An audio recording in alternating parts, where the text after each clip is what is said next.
ভালো লাগছে। মনে আছে এইখানে এই মাঠটায় তখন ধানের সময় হ্যাঁ কাদা মেখে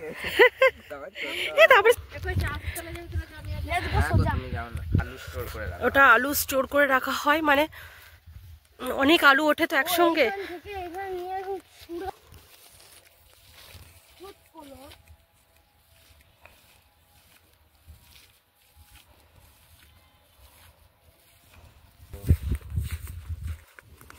হ্যাঁ ওখানে ছাগল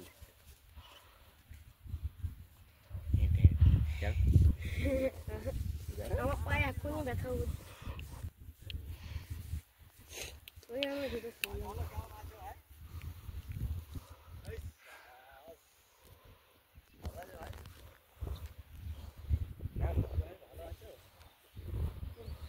শহরে বড় হয়ে গেছে রে।